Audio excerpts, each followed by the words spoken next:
Are you looking for ideas for using the paper from Joann's Fabrics and Crafts or 6x8 paper pads or any 6x8 paper pads?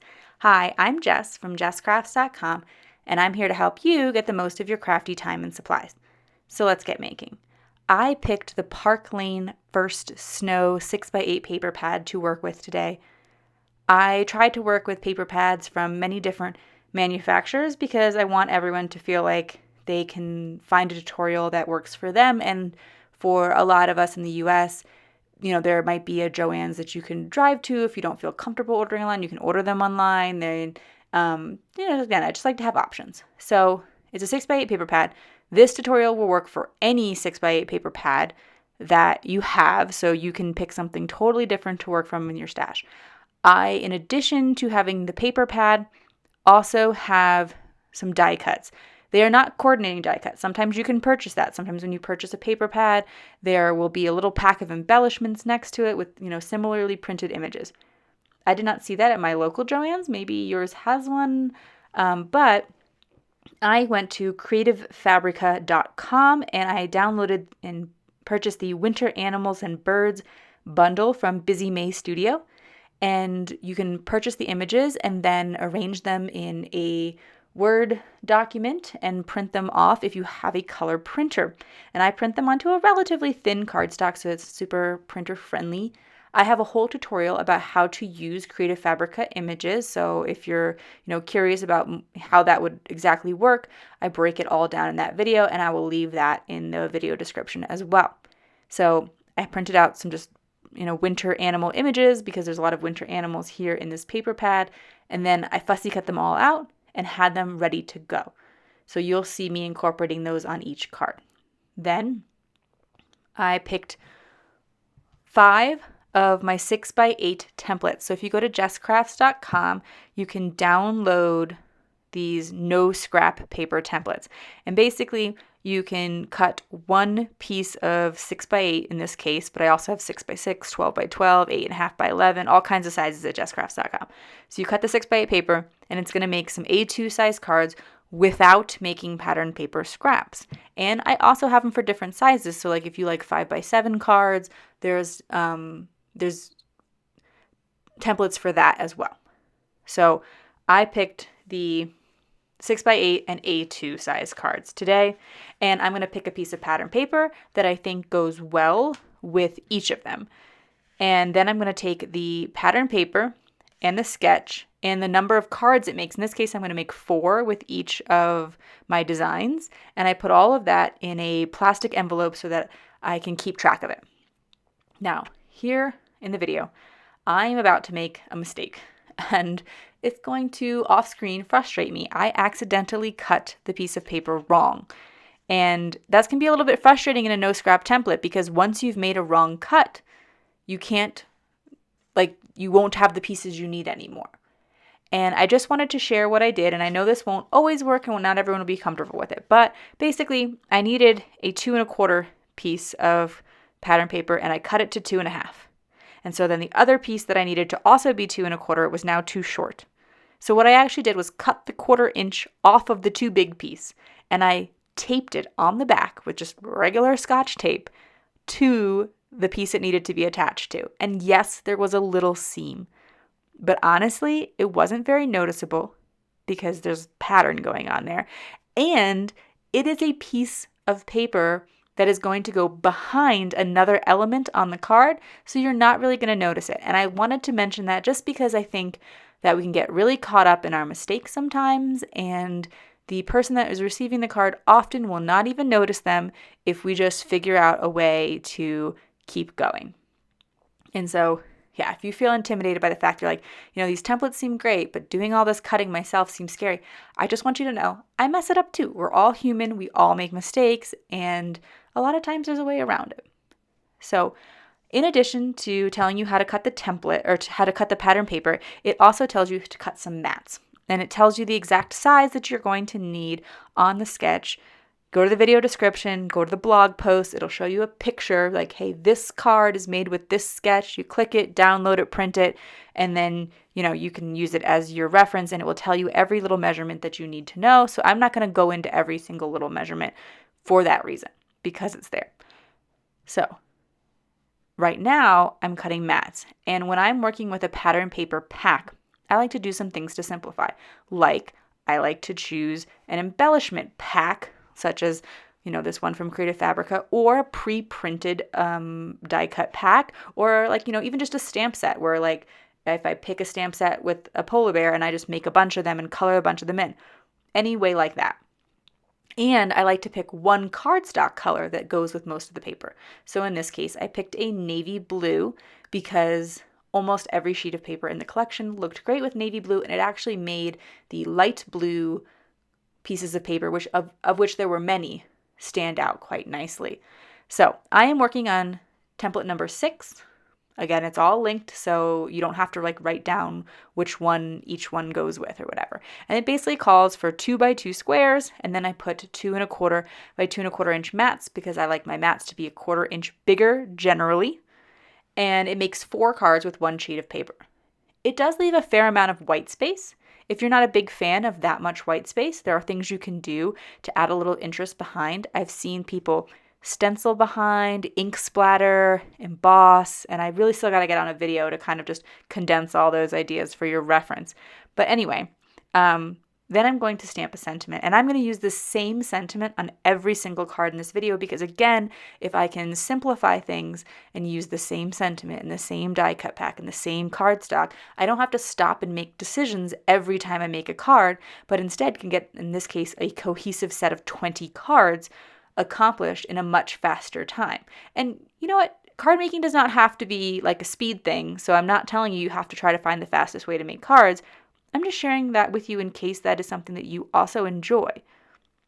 So the sentiment is from the Lawn Fawn Fairy Frosty Friends stamp set. I just looked for a winter sentiment, so use whatever you have. And I stamped it in Lawn Fawn Deep Sea ink. If you are relatively new to card making, but you found this video because you can find this paper pad at the craft store, and you might be wondering, what am I supposed to do with these pattern papers? I bought them because they're just really, really pretty. Because I kind of get like that with fabric. I can sew, but I want to buy way more fabric than I would ever sew. And so I have to channel it into pattern paper because I'm much better at using pattern paper. But yeah, pretty things, including pattern paper and fabric, are dangerous. So I am working on template number 1 now. Originally, the sketch calls for a vertical card. I am making it horizontal so that my pattern paper that I chose works because my pattern paper had a particular orientation. And that's why I always encourage you to make little changes to the sketches when it makes sense for you. That's a very minor change, just kind of turning it on its side there.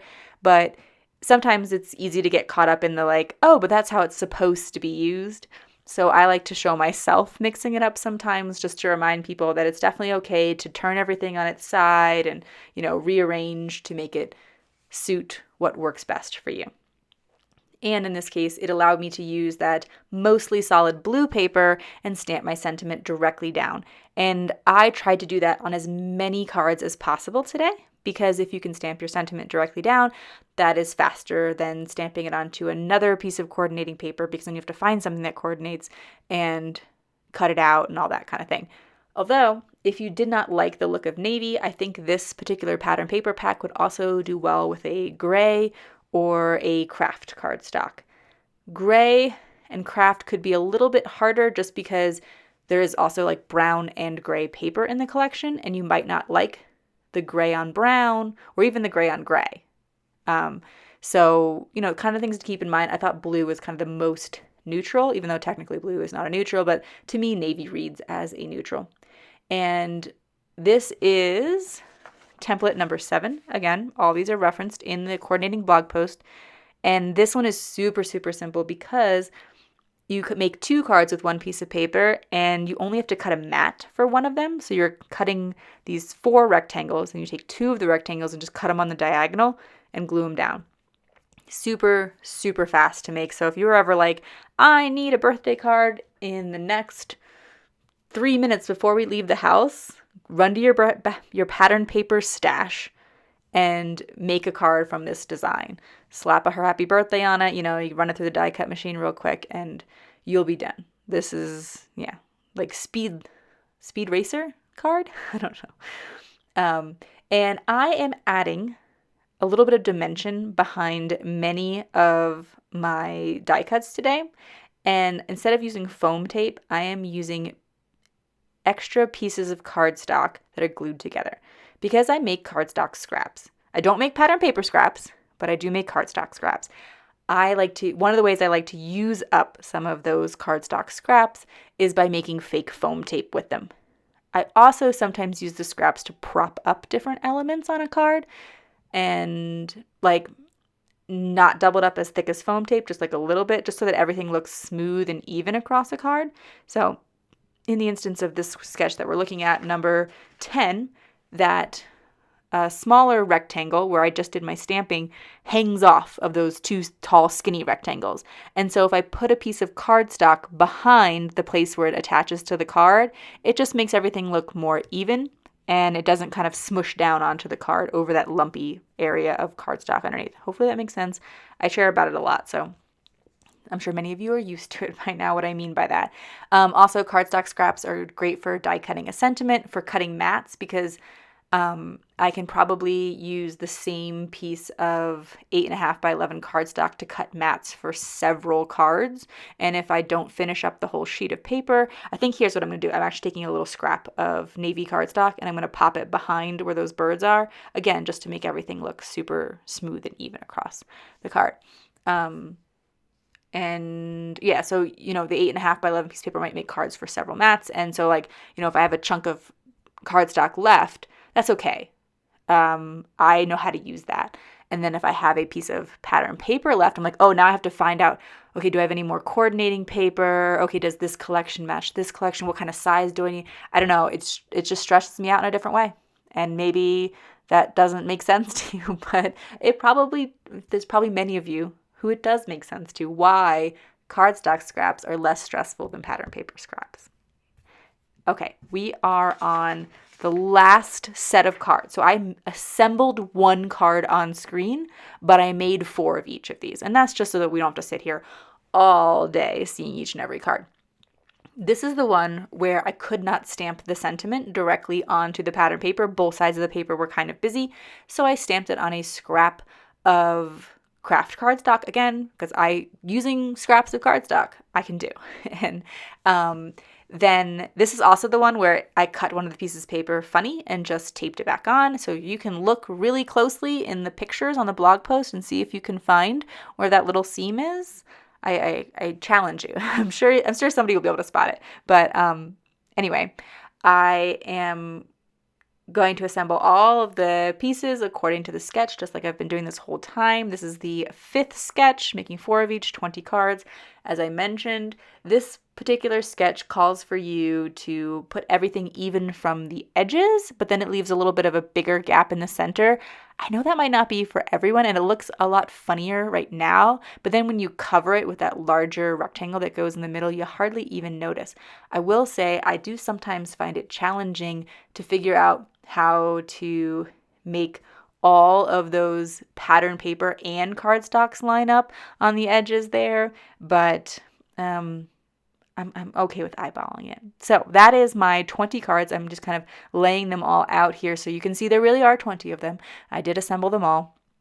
And if you found this video helpful, here's another video where you can find more ideas for enjoying your crafty time and supplies. Let me know you like this video with a share to your crafty community. Subscribe and click the bell so you don't miss the next template or tutorial, and check the video description for product links. See you in the next video.